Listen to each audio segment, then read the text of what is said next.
गांव की माटी में पले बड़े वासु और जग्गी अब गांव से दूर शहर चले आए, जबकि भानु अपने माता पिता और दो बहनों के साथ गांव के पुश्तैनी मकान में रहते थे। वासु अधिक पढ़ा लिखा तो नहीं, लेकिन भगवान ने उसे जी वाचाल शक्ति दी। उससे उसके आगे अच्छे अच्छे पढ़े लिखे भी पानी भरते थे। छोटा जग्गी भी 12वीं पास करके उसी के साथ शहर चला गया। भानु पढ़ने में कमजोर था तो वो गांव में ही खेती बाड़ी के काम में लगा रहा। वासु ने के साथ इलेक्ट्रीशियन का काम किया। धीरे धीरे वह इस धंधे की बारीकियों को सीख गया और फिर उसने भी एक दिन ठेकेदारी का लाइसेंस बना लिया। किस्मत ऐसी चमकी कि जल्दी ही वह क्लास 1 ठेकेदार बन गया। जग्गी पढ़ने में बहुत होशियार था। उसने शहर आकर बच्चों को ट्यूशन पढ़ाने का काम शुरू कर दिया। उसका ये काम भी चल निकला। सर्वे ऑफ इंडिया के किसी बड़े अफसर के बच्चों को भी वह ट्यूशन पढ़ाता था, तो साहब से जान पहचान हो गई। तब पढ़े लिखे की कद्र होती थी, सरकारी नौकरी भी लग ही जाती थी। एक दिन साहब ने पूछा, जग्गी बेटा नौकरी करोगे? जग्गी की तो मानो मन की मुराद पूरी हो गई। उसने भी झटपट हाँ कर दी।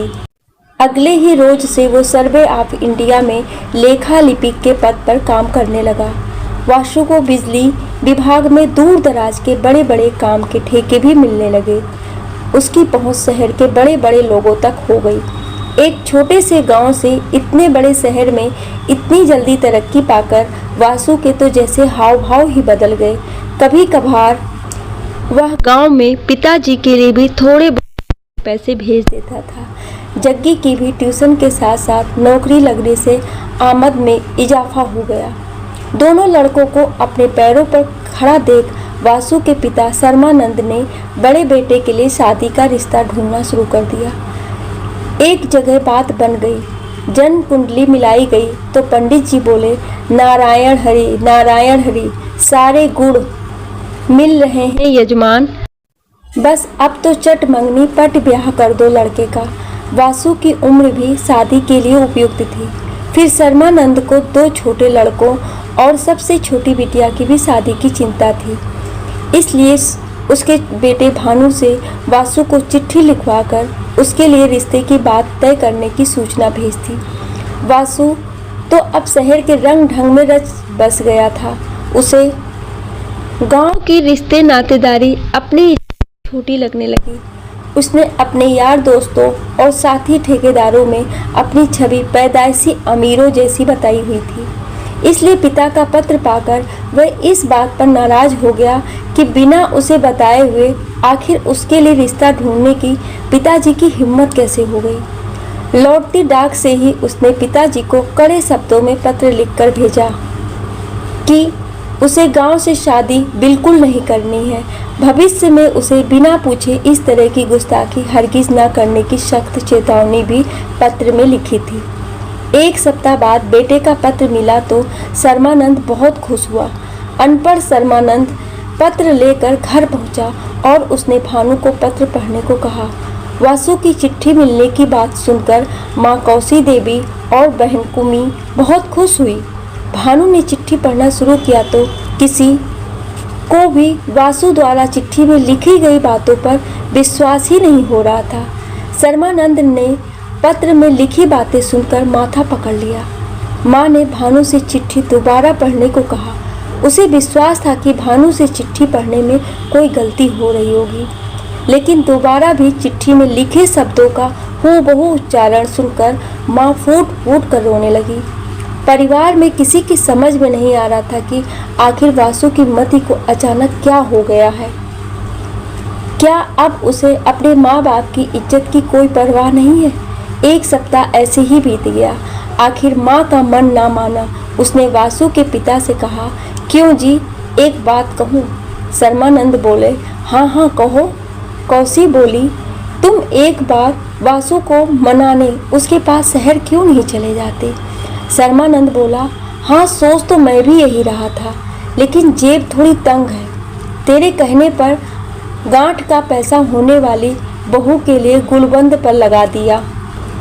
अब तो वासु से खर्चे की उम्मीद भी नहीं है। 2-4 दिन रुक कर देखता हूँ, क्या पता जग्गी का ही मनी ऑर्डर आ जाए। ये सुनकर नन्ही कुमी बोली, पिताजी मेरे पास कुछ पैसे रखे हैं, आप उनको लेकर बड़े भाई से मिलने शहर चले जाओ। कुमी की बात सुनकर भानु बोला, चल पगली, शहर जाने के लिए पैसे नहीं रुपयों की ज़रूरत होती है। कुमी बोली, मेरे पास पूरे 200 रुपये गुल्लक में होंगे।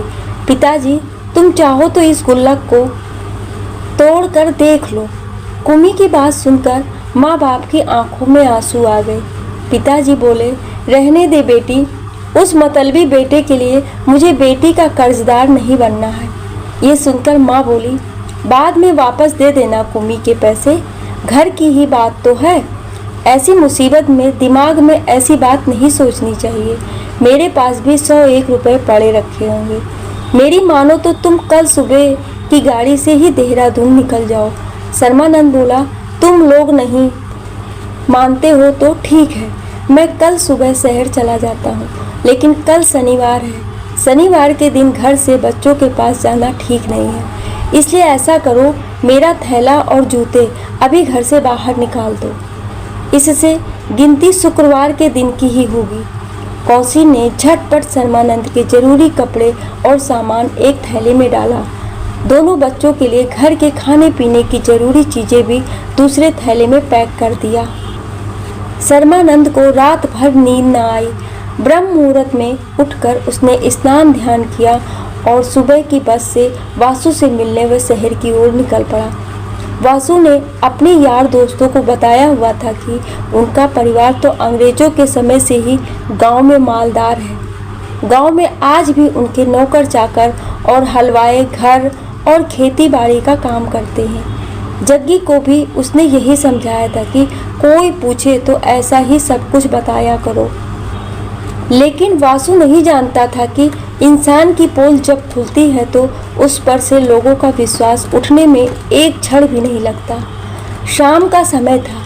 शर्मानंद वासु के पत्रों में लिखे गए पते को पूछते पूछते उसके दफ्तर पहुंच गया। उस समय वासु किसी मीटिंग के लिए अपने दफ्तर से बाहर गया हुआ था। वासु के दफ्तर के बाहर गेट पर एक वर्दीधारी आदमी बैठा था। बूढ़े शर्मानंद ने उससे पूछा, क्या बासवानंद यहीं रहता है? बूढ़े की बात सुनकर वह वर्दीधारी आदमी बोला, आप कौन हैं? साहब को कैसे जानते हैं? बूढ़ा बोला, मैं उसका बाप हूँ। कहाँ है वो? दिखाई नहीं दे रहा है। बूढ़े की बात सुनकर वह वर्दीधारी बूढ़े से गौर से देखते हुए बोला, साहब तो कहीं मीटिंग में गए हैं, मैं अभी फ़ोन से उनसे बात करके आपके आने की बात बताता हूँ। शर्मानंद की समझ में ये सब बातें नहीं आ रही थी। उसने हिचकते हुए उस वर्दीधारी से पूछा, जुगल किशोर तो होगा घर पर? उसे कहो गांव से तुम्हारे पिताजी आए हैं। बूढ़े की बात सुनकर वर्दीधारी व्यक्ति बोला, अरे बाबूजी, ये घर नहीं, साहब का दफ्तर है। बाबूजी और उनके छोटे भाई तो पीछे कोठी में रहते हैं। चलो मैं आपको घर छोड़ देता हूँ। नहीं साहब, मैं खुद चले जाऊँगा, मुझे रास्ता बता दो। अपने को साहब का पिता बताने वाले व्यक्ति द्वारा स्वयं को साहब कहे जाने पर गार्ड को विश्वास नहीं हो रहा था कि ये व्यक्ति उसके साहब का पिता है। आप कौन हैं? शर्मानंद ने अपना थैला उठाया और गार्ड के बताए रास्ते पर निकल पड़ा। गार्ड ने बूढ़े के हाथ से थैला लिया और बूढ़े के साथ कोठी की ओर निकल पड़ा। थोड़ी ही देर में दोनों कोठी पर पहुंच गए। गार्ड ने घंटी बजाई तो कमरे से जग्गी निकल कर आया। अचानक पिताजी को दरवाजे पर देखकर उसकी खुशी का ठिकाना न रहा।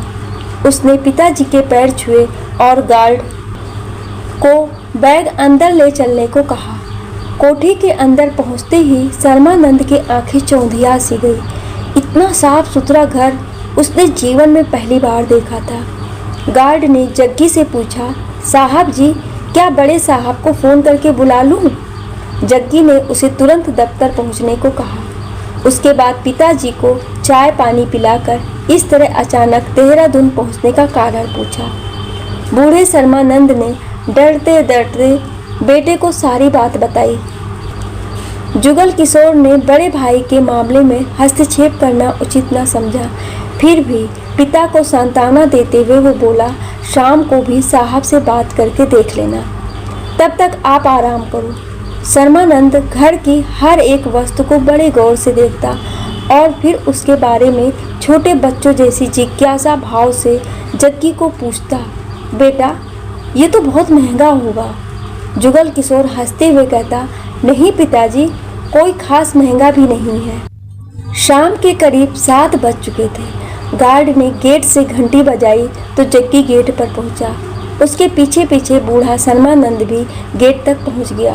गार्ड ने ऑफिस की चाबी जग्गी को पकड़ाते हुए बताया कि साहब का फ़ोन आया था, कह रहे थे कि रात 9 बजे तक घर आएंगे। मुझे ऑफिस बंद करने को कहकर फ़ोन काट दिया। शायद साहब मीटिंग में बिजी होंगे।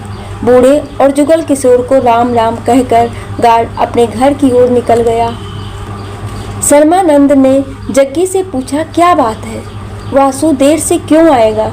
जग्गी ने बताया, कोई अर्जेंट काम पड़ गया होगा, तभी भाई साहब देरी से आते हैं। इसके बाद जग्गी शाम के भोजन की तैयारी में लग गया। बूढ़े शर्मानंद ने अपने थैले से माँ के हाथ से बने पकवान जग्गी को पकड़ाते हुए कहा, तेरी माँ ने ये कुछ मालपुए बनाकर दिए थे, कह रही थी बासु और जग्गी को बहुत पसंद है। जग्गी ने अनमने ढंग से थैला पकड़ते हुए कहा, ओहो पिताजी, इस सब की क्या ज़रूरत थी? खामख्वाह गांव से इतना बोझ ढोकर यहाँ तक लाए। शर्मानंद को जग्गी की ये बात बहुत बुरी लगी। उसकी बातों से ऐसा लगा जैसे गांव से जग्गी का दूर दूर तक कभी नाता ही ना रहा हो। शर्मानंद बोले, बेटा मैं तो मना ही कर रहा था, लेकिन तेरी माँ की जिद थी। मेरे बच्चों को बचपन से ऐसी चीज़ें बहुत पसंद है। अब शहर में रहते हैं तो वहाँ भला कौन ये सब चीज़ें उनके लिए बनाएगा। ये कहकर बूढ़ा बरामदे में चला गया। बड़ी देर से बूढ़े शर्मानंद ने बीड़ी नहीं पी थी, इसलिए उसने अपनी जेब से गोल्डन 25 बीड़ी का बंडल और माचिस निकाली और वहीं मूढ़े पर बैठकर वह बीड़ी पीने लगा। बीड़ी के धुएं की गंध जैसे ही जग्गी की नाक तक पहुंची, वो भागते हुए बरामदे में आया। उसने बूढ़े से कहा, पिताजी, ये बीड़ी पीने की गंदी लत आपकी अभी तक नहीं गई? चलो अंदर चलो, किसी ने देख लिया तो कहेगा ना जाने किस लेबर को आज कोठी में ठहराया हुआ है। जग्गी की बात सुनकर बूढ़े से रहा न गया। वो बोला, क्या हुआ? लेबर कह देगा तो इससे मेरी शान न घटेगी। जग्गी बेटा, मैंने जीवन भर मेहनत मजूरी करके ही तो तुम्हें पाला पोसा है। आज तुम लोग 2 पैसा क्या कमाने लगे हो कि तुम्हें अपने इस बूढ़े बाप की ये आदतें गंदी लगने लगी है। ये कहकर बूढ़ा एक बार फिर कमरे में आ गया। कमरे में पहुंचते ही जग्गी ने पिता को महंगी सिगरेट की एक डिबिया और स्ट्रे पकड़ाते हुए कहा, पिताजी, आप व्यर्थ में नाराज हो रहे हैं। ये लीजिए, आप सिगरेट पीजिए। ये बीड़ी आजकल लेबर लोग ही पीते हैं। आपको अगर बीड़ी भी पीनी है तो इत्मीनान से यहीं बैठकर पियो। अभी थोड़ी देर में बड़े भाई साहब आ जाएंगे। यदि उन्होंने ये सब देख लिया होता तो आपके साथ आज मेरी भी खैर नहीं थी। शर्मानंद ने नाराजगी भरे स्वर में कहा, अच्छा तो तू मुझे पासवानंद ठेकेदार का भी दिखा रहा है? देख जग्गी बेटा, बाप हूँ मैं तुम्हारा, पढ़ा लिखा नहीं हूँ वो अलग बात है, लेकिन तुम्हारा ओछापन मैं सब समझ रहा हूँ। गांव देहात का आदमी कौन सिगरेट पीता है? अरे तुम्हें पता है कि ये बूढ़ा अब इस लत को मरते दम ही छोड़ पाएगा। फिर भी वही रोक टोक, इससे अच्छा तो अपना गांव ही है। जग्गी को अब अपनी बातों पर लज्जा सी आ गई। वो बोला, गलती हो गई पिताजी, चलो छोड़ो इन बातों को। ये बताओ कि गांव में माता जी, कुम्मी और बड़े भैया कैसे हैं? बूढ़े ने जग्गी की बातों को अनसुना करके वो बाथरूम की ओर चला गया। जग्गी शाम के भोजन की तैयारी में लग गया। थोड़ी देर बाद शर्मानंद बाथरूम से निर्वृत्त होकर किचन में चला आया। उसने जग्गी से पूछा, इस घर में तुम्हारा मंदिर कहाँ पर है? मुझे संध्या पूजन करना है। जग्गी बोला, उधर है पिताजी, सामने पर्दा हटाइए। मंदिर सामने ही दिख जाएगा। शर्मानंद ने पर्दा हटाकर देखा तो घर के बाहर रोड के उस पार एक विशाल मंदिर दिख रहा था। बूढ़े ने फिर पूछा, क्या तुम घर में पूजा पाठ नहीं करते? जग्गी बोला, नहीं पिताजी, यहीं से हाथ जोड़ देते हैं। इतना समय भी तो नहीं मिलता। शर्मानंद बोला, तभी तुम दोनों की मति मारी जा रही है। जिस घर में भगवान की पूजा नहीं होती वह नरक समान होता है। ला मुझे एक लोटे में पानी दे, मैं यहीं बैठकर पूजा कर लेता हूँ। पिताजी, लोटा तो नहीं है, यहाँ तो जग या कांच के गिलास से पानी पीते हैं। लीजिए, ये कांच का गिलास ही ले लीजिए। जग्गी बोला। शर्मानंद वहीं बैठकर संध्या वाचन करने लगा। जैसे ही संध्या पूजन से निवृत्त हुए, उनकी नज़र जग्गी के पैरों में पहनी चमड़े की चप्पलों पर पड़ी। शर्मानंद के मुख से निकल पड़ा, थू थू थू, हे भगवान, इन लोगों ने तो मेरा भी धर्म भ्रष्ट कर दिया। रसोई घर में चमड़े की चप्पल पहनकर खाना पका रहा है। देख बेटा, मैं नहीं खाऊंगा ये खाना। अनजाने में चाय पी गया। हे भगवान, मुझे माफ़ करना। जग्गी यह सुनकर बड़ा परेशान हुआ। उसने सोचा था कि पिताजी को अच्छा लंच करवाएगा, लेकिन मन में सोची हुई उसकी बात मन में ही रह गई। उसने फटाफट चप्पल उतारे और किचन में झाड़ू पोछा लगाकर पिताजी को कहा, पिताजी, मैंने किचन को साफ कर दिया है। दोबारा से आटा गूंथकर आपके लिए अलग से रोटी सब्जी की व्यवस्था की है। चाहो तो आप आकर देख लो। शर्मानंद ने जग्गी से कहा, ठीक है, मैंने देख लिया है। अरे परदेश में क्या आ गए कि तुम लोग अपने नियम धर्म ही भूल गए। तुम लोगों ने कभी अपनी माँ को चूल्हे पर चप्पल पहनकर खाना बनाते देखा है? जो इंसान अपनी मर्यादा को भूल जाता है वह अधर्मी हो जाता है। अपने धर्म के संस्कारों में रहना ही एक अच्छे इंसान की पहचान है। बूढ़े के उपदेश सुनकर जग्गी वापस किचन में चला गया। उसने पिताजी के लिए दोबारा भोजन तैयार किया। रात के 9 बज चुके थे, लेकिन वासु अब भी तक घर नहीं पहुंचा। तो बूढ़े ने किचन में जाकर जग्गी से पूछा, ये वासु अभी तक नहीं आया, क्या ये रोज इतनी देर से ही घर आता है?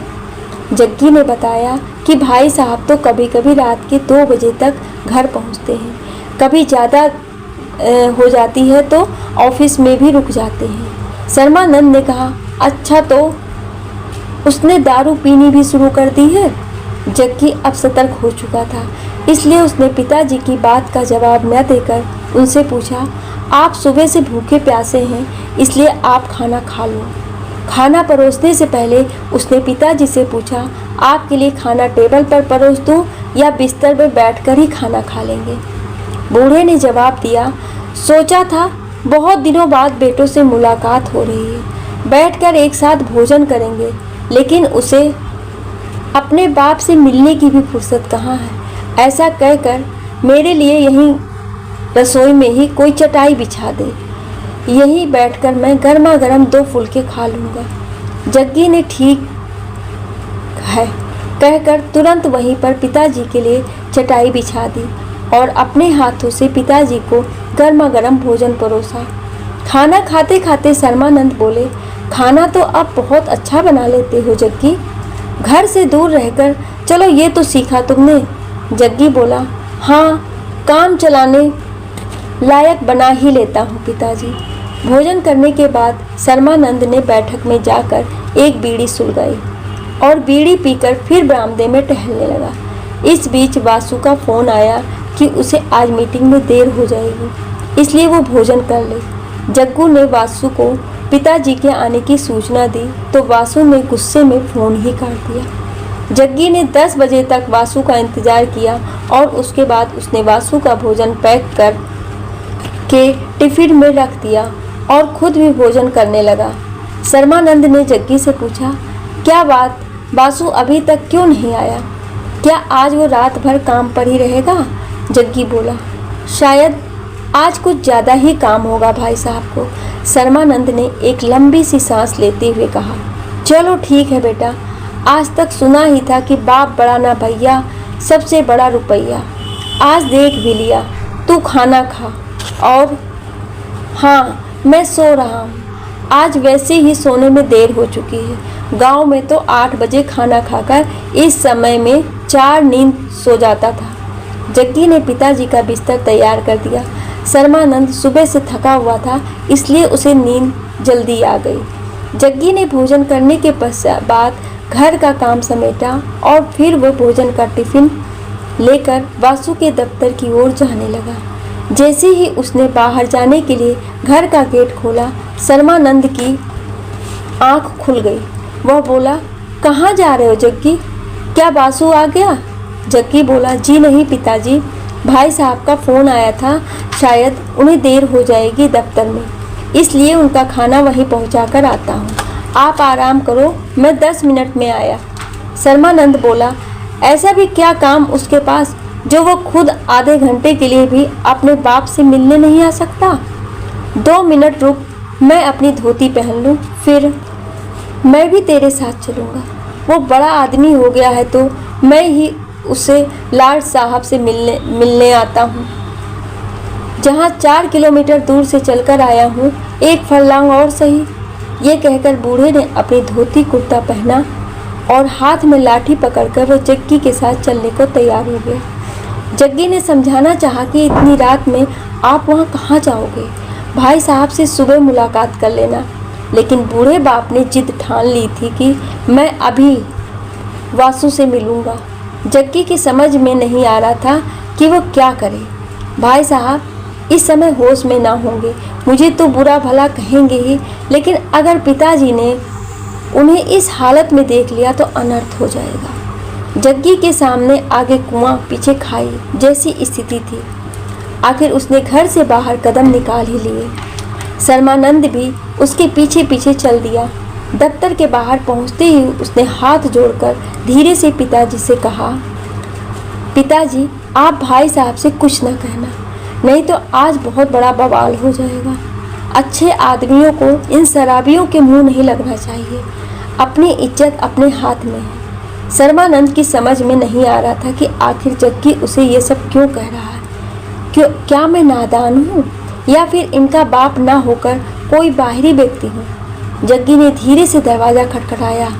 अंदर से वासुदेव ने दरवाज़ा खोला और जग्गी के पीछे खड़े शर्मानंद को देखते ही वह बोला, आप कौन हैं? इस समय मेरे दफ्तर के बाहर क्या कर रहे हैं? जग्गी ने खाने का टिफिन वासु को पकड़ाते हुए कहा, भाई साहब क्या कह रहे हो? अरे पिताजी हैं, गांव से मिलने आए हैं आपको। वासु बोला, पिताजी?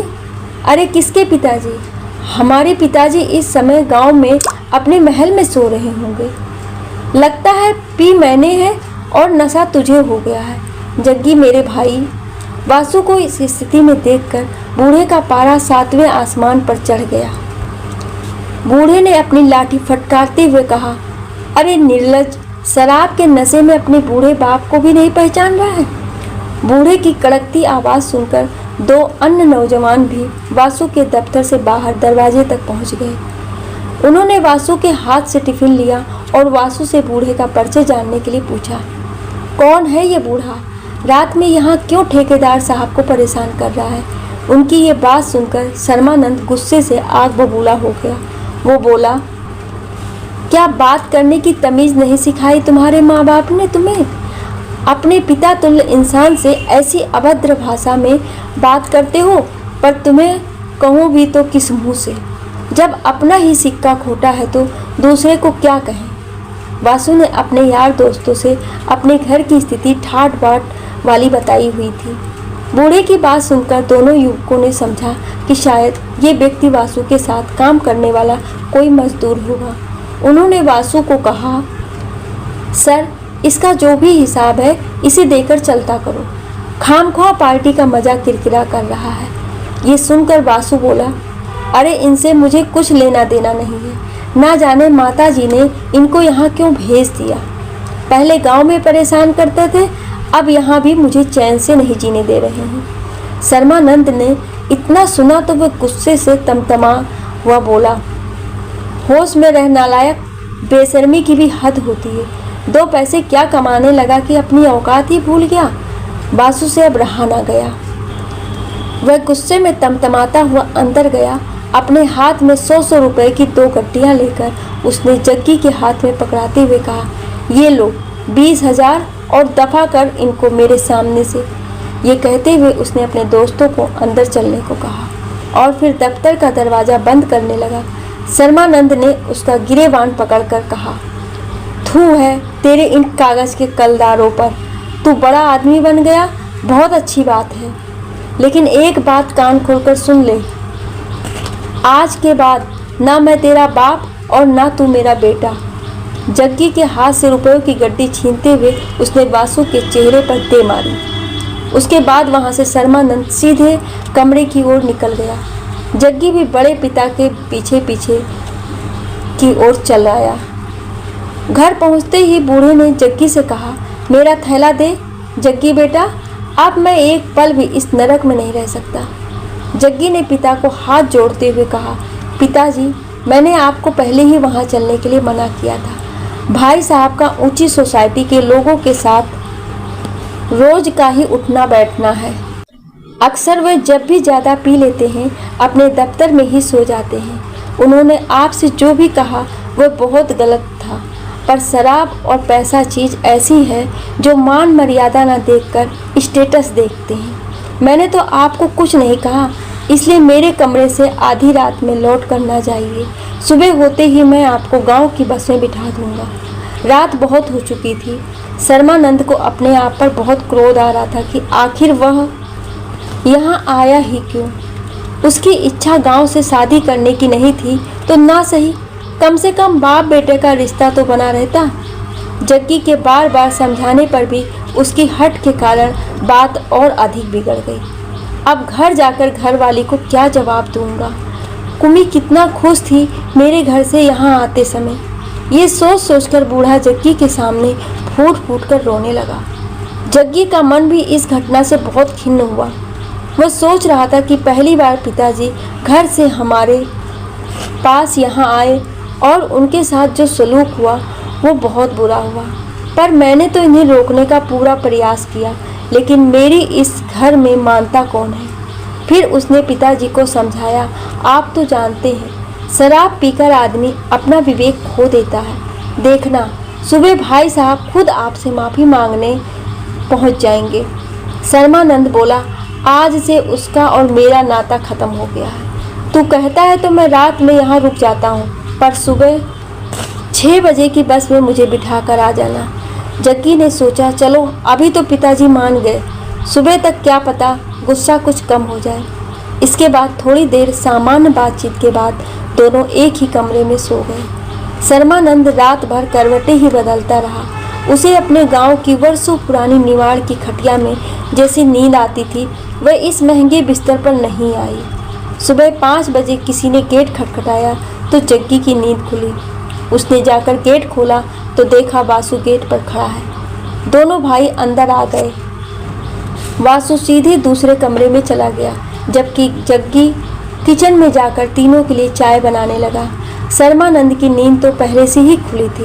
वह उठकर टॉयलेट गया और उसके पश्चात स्नान करने लगा। जग्गी ने जाकर वासु को चाय दी।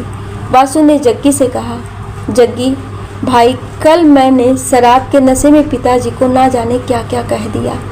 मुझे क्षमा करना भाई, मुझे ऐसा नहीं करना चाहिए था। अब मेरी समझ में नहीं आ रहा है कि पिताजी से किस मुंह बात करूं।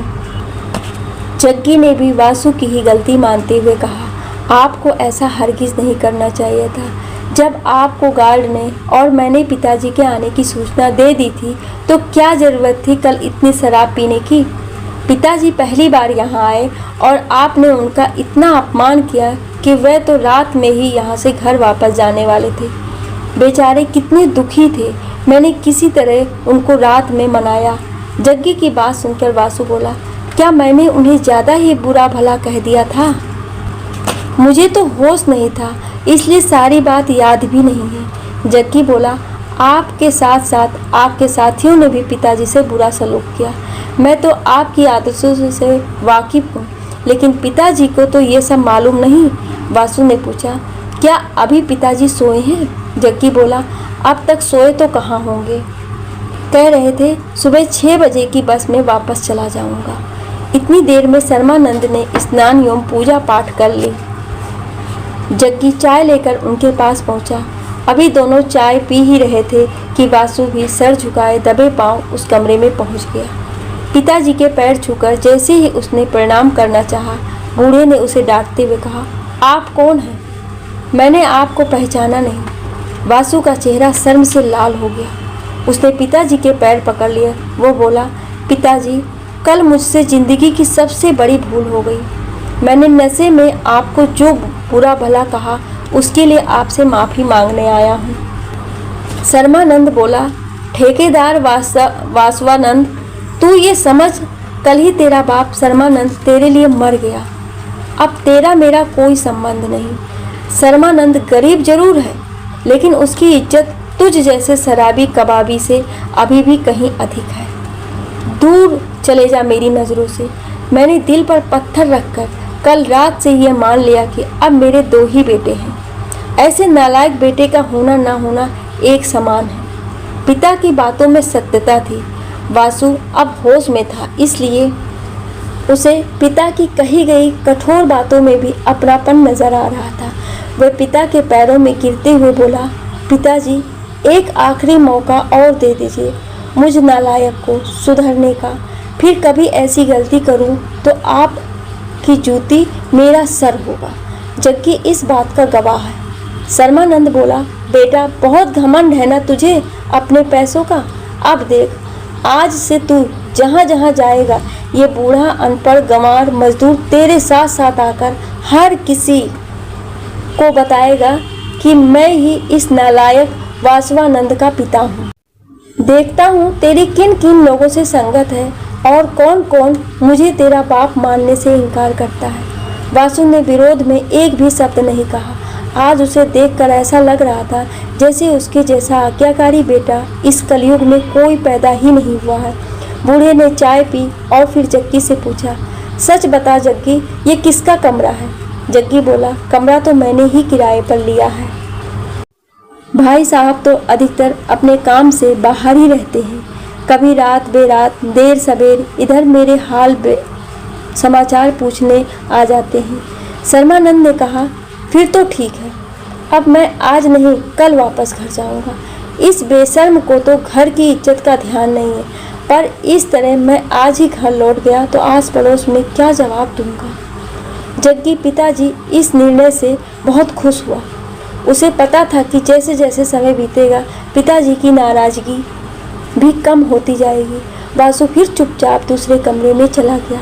उसे अपने व्यवहार पर शर्मिंदगी महसूस हो रही थी। जग्गी ने सभी के लिए नाश्ता तैयार किया। फिर नहा धोकर वो सामने मंदिर में माथा टेकने चला गया। अब तक वासु भी नहा धोकर तैयार हो गया था।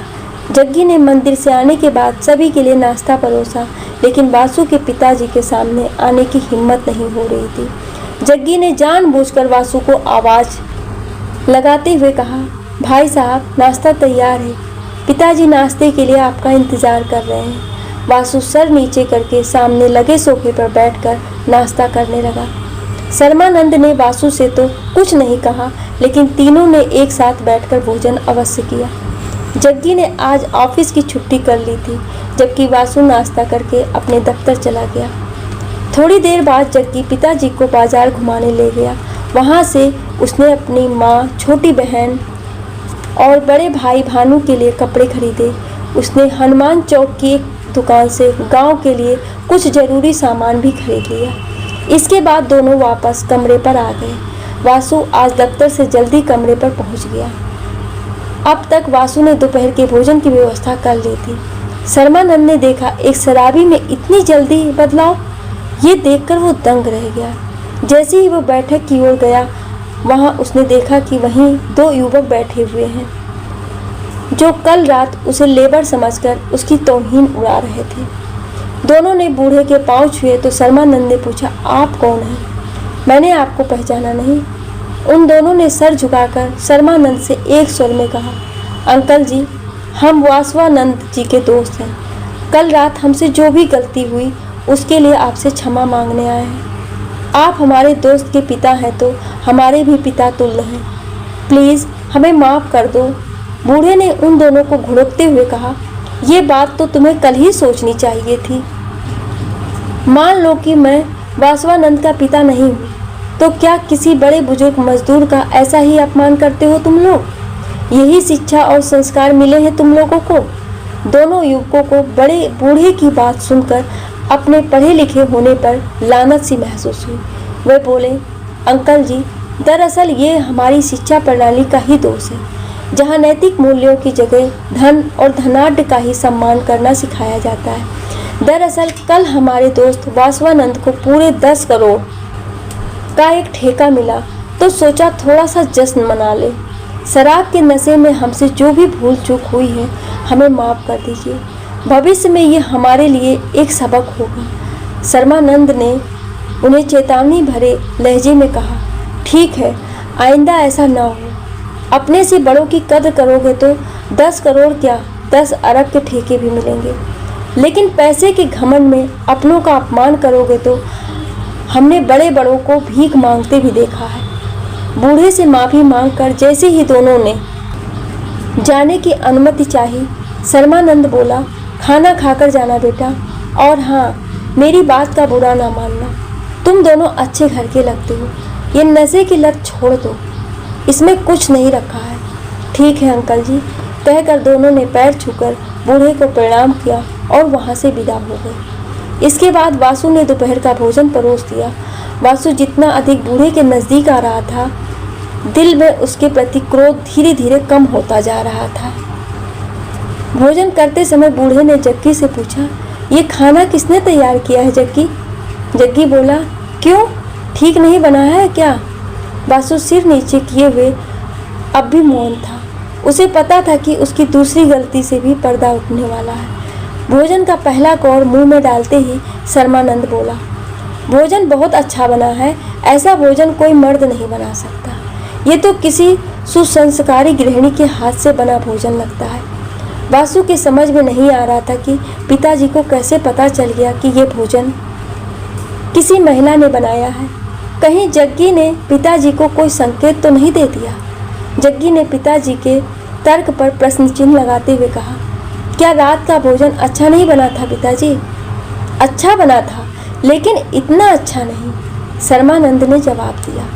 जब शर्मानंद ने भोजन कर लिया तो जग्गी ने थोड़ी हिम्मत जुटाते हुए आखिर वासु का अब तक का सबसे बड़ा राज पिताजी के आगे खोल ही दिया। उसने अपनी अंगुलियां चाटते हुए चटकारे लिए और पानी का गिलास गटकने के बाद इत्मीनान से कहा, पिताजी, आपने बिल्कुल सही पहचाना। ये भोजन आपके सुपुत्र ने नहीं बनाया है, ये भोजन आपके होने वाली बहू के हाथों से तैयार हुआ है।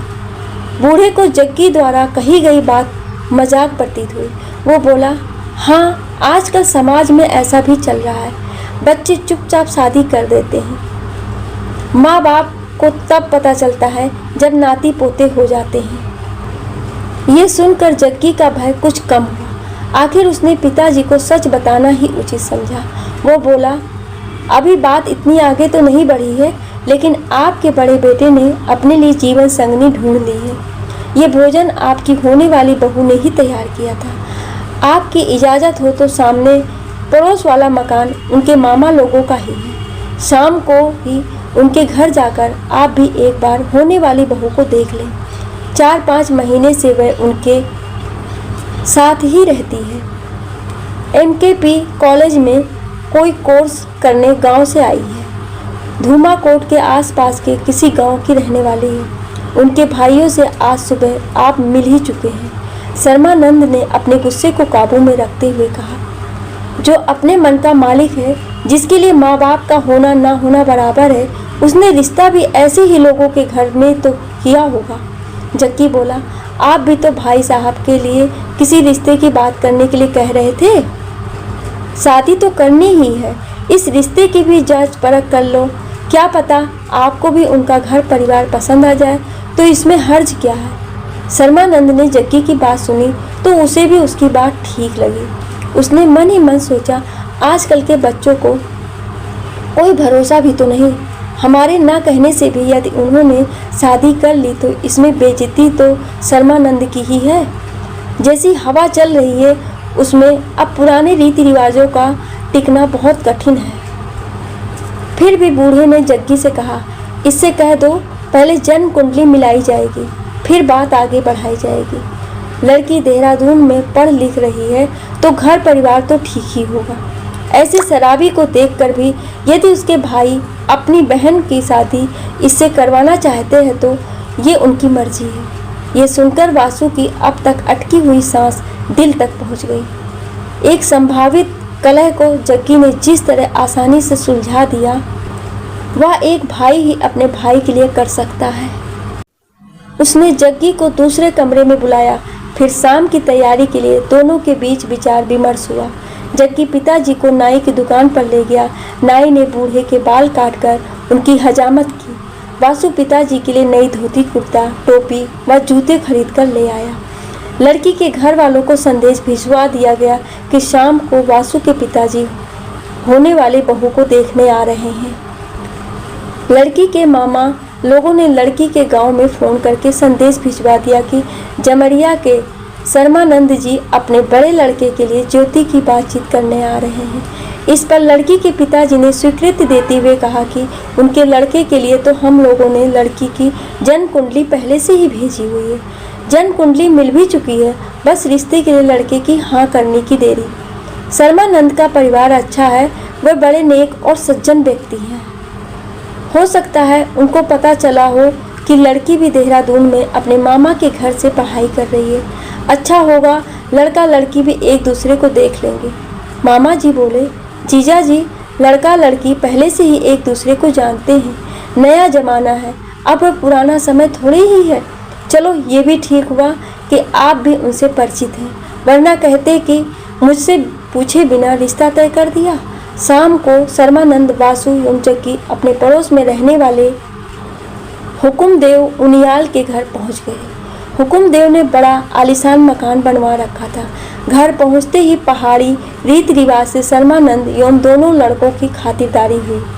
बातचीत से मालूम हुआ कि लड़की के पिताजी हर्षानंद अपोला के सुंदरियाल हैं। बूढ़ा ये सुनकर बहुत खुश हुआ, क्योंकि ये इष्ट देव का आशीर्वाद था कि एक संयोग की इसी लड़की के रिश्ते की बात तो वासु के लिए चल रही थी। शर्मानंद का परिवार एक हफ्ते से इसी रिश्ते को करवाने के लिए तो परेशान था। थोड़ी ही देर में ज्योति सभी मेहमानों के लिए चाय लेकर आई। उसकी शालीनता एवं चेहरे पर शर्म का भाव ही उसके संस्कारी होने का परिचय था। ज्योति ने शर्मानंद के पैर छुए और शर्माती हुई दूसरे कमरे में चली गई। रिश्ता तो पहले से ही तय हो चुका था। शर्मानंद ने जग्गी से कहा, वह दोनों लड़के कहाँ हैं जो सुबह मुझे मिलने आए थे? जग्गी बोला, वह दोनों अपनी बहन के होने वाले ससुर से शर्मा रहे हैं। फिर रात्रि का भोजन हुआ। हुकुमदेव का पूरा परिवार भी इस संयोगपूर्ण मिलन से बहुत प्रसन्न था। मंगनी की तिथि लड़की के पिता हर्षानंद से फोन पर ही तय हो गई। उसके बाद शर्मानंद अपने दोनों लड़कों के साथ वापस जग्गी के कमरे में आ गया। कमरे में पहुंचकर बूढ़े ने वासु से पूछा, बेटा तूने चिट्ठी में जो बातें लिखी थी वह होश में लिखी थी? तेरे कारण एक सप्ताह से घर में तनाव का माहौल बना हुआ है, सब लोग परेशान हैं। जबकि ये एक खुशी की बात थी। एक बात का जीवन में हमेशा ध्यान रखो कि किसी के भी माँ बाप अपने बच्चों का कभी भी बुरा नहीं चाहते। वासवानंद मौन खड़ा था। उसने एक बार फिर पिताजी के पैर पकड़कर उनसे क्षमा मांगी। उसके बाद जग्गी एवं वासु ने पिताजी से 1-2 दिन देहरादून में रुकने का आग्रह किया। शर्मानंद बोला, नहीं, मैं कल सुबह ही चला जाऊंगा। घर में तुम्हारी माँ और भाई बहन को चिंता लगी होगी। वैसे भी अब सब ठीक हो गया है। ईश्वर ने चाहा तो आने वाली बसंत पंचमी के दिन इनकी मंगनी कर दूंगा। पर एक बात का ध्यान रखना, मंगनी और शादी भी गांव से ही होगी। दोनों ने पिता की ही कही बात का समर्थन किया। अगली सुबह दोनों भाई शर्मानंद को बस में बैठाने के लिए उनके साथ बस स्टेशन गए। अपनी सीट पर बैठकर शर्मानंद ने वासु और जग्गी को अपने पास बुलाकर कहा, देखो बेटा, जो हुआ सो हुआ, आगे अपनी होशियारी से काम करना। इस बात का भी ध्यान रखना कि किसी की बेटी का हाथ थामने से पहले एक इंसान को उसके भविष्य के बारे में भी सोचना जरूरी होता है। तभी कंडक्टर ने सीटी बजाकर ड्राइवर को गाड़ी चलाने का संकेत दिया। दोनों भाइयों ने पिता के पैर छूकर उनका आशीर्वाद लिया और बस से नीचे उतर गए। शाम को शर्मानंद अपने घर पहुंचा। उसने अपनी पत्नी एवं बच्चों को सारा हाल समाचार सुनाया। घर के सभी सदस्य इस बात से प्रसन्न थे कि वासु ने पिता की बात का मान रख दिया। शर्मानंद शहर से फल एवं मिठाई लेकर गया था। सारे गांव में फल और मिठाई बांटते हुए कुम्मी खुशी से झूम रही थी। इधर वासु भी इस बात से प्रसन्न था कि उसकी खुशी के लिए पिता ने उसकी सभी गलतियों को माफ़ कर दिया। आपको शर्मानंद जी का फैसला कैसा लगा, अपनी राय कमेंट बॉक्स में ज़रूर दीजिएगा और ऐसी ही कहानियाँ सुनने के लिए आप हमें सब्सक्राइब जरूर करें। Thank you.